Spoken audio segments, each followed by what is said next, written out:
تو اقتدار اس وجہ سے دیا جاتا ہے فَلْيَنْظُرْ كَيْفَ تَعْمَلُونَ، اللہ اقتدار دیتا ہے یہ دیکھنے کے لیے کہ تم عمل کیسا کرتے ہو. عمل میری کتاب کے مطابق، عمل میرے رسول کی سنت کے مطابق، منہج کے مطابق اگر ہے تو تمہیں موقع دیا جاتا ہے، ورنہ تباہ و برباد کر دیا جاتا ہے. اچھا دیکھو، ہلاکت ایک ٹائم مقرر ہوتا ہے، وہ اللہ کے علم میں ہوتا ہے. تِلْكَ الْقُرَىٰ أَهْلَكْنَاهُمْ لَمَّا ظَلَمُوا وَجَعَلْنَا لِمَهْلِكِهِمْ مَوْعِدًا. ظلم والوں کو ہلاک کر دیا جاتا ہے، قاعدہ ہے. ظالم بستیوں کو تباہ و برباد کر، ان کے ہلاکت کا ایک ٹائم مقرر ہے، موعد ہے، ٹائم مقرر ہے. لیکن تباہ ہونا ہے، تباہ ہونا ہی ہے.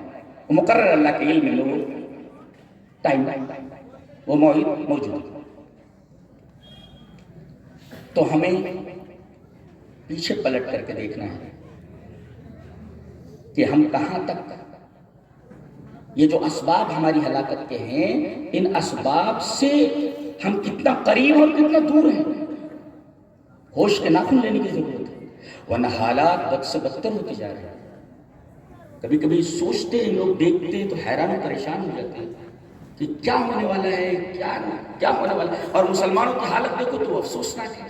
نوجوانوں کی حالت دیکھو تو کسی قوم کی عزت و ناموس ہوتے ہیں، ابرو ہوتے، وہ دین سے کتنے دور ہیں. اصحاب کہف کے بارے میں اللہ نے فرمایا کہ ہم حقیقت پر قصہ بیان کر رہے ہیں بالکل، اور فرمایا انہم فتیۃ آمنوا بربہم، اللہ اکبر، آمنوا بربہم، اپنے رب پر ایمان لائے اور ہم نے ان کی ہدایت بڑھائی. اور اس کے بعد کہا وربطنا علی قلوبہم اذ قاموا فقالوا ربنا رب السماوات والارض لن ندعو من دونہ الہا لقد قلنا اذا شططا. وہ کھڑے ہیں، کہتے ہیں یہ کھڑے کیسے ہو سکتے تھے اگر ہم ان کے دل کو مضبوط نہ کرتے.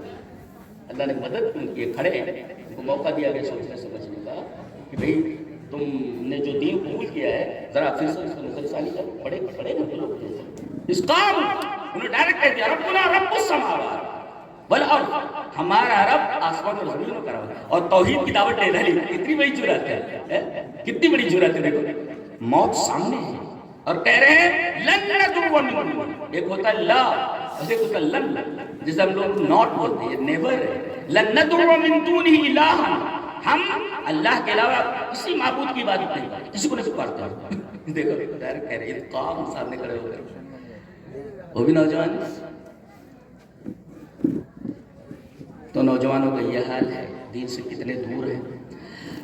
تو کہنے کا مطلب یہ ہے کہ ہم لوگ اس قدر پر آ گئے ہیں. شاعر نے کہا کہ تن ہمیں داغ داغ شد انبا پوجا پوجا نے ہم، کہ پورا جسم زخموں سے چورے، روئی کہاں کہاں رکھی جائے، کیا بیان کیا جائے، آپ کے سامنے کیا چیز پیش کی جائے. بس علماء بولتے رہتے، سمجھاتے رہتے. آپ کی ذمہ داری نہیں بنتی کہ آپ کو کیا کرنا ہے. آپ کے سامنے حالات نہیں ہیں کہ کس طریقے سے حالات بدلتے جا رہے ہیں، اور ہمیں پلٹنا ہے پیچھے کی طرف، کتاب و سنت کی طرف. کہ وہاں گارنٹی دی گئی ہے کہ اگر اس کو تم نے مضبوطی سے پکڑ لیا تو ہلاک نہیں ہو سکتے، دنیا کی کوئی طاقت ہمیں ہلاک نہیں کر سکتی. اللہ نے ہمیں شعور دے رکھا ہے، عقل دے رکھی ہے فیصلہ کرنے. تو یہ 5 ریزن سے اسباب زوال امت اسلامیہ ہے. اللہ تبارک و تعالی ہمیں نیک اور اچھی سمجھ کی توفیق عطا فرمائے. وآخر دعوانا الحمدللہ رب العالمین.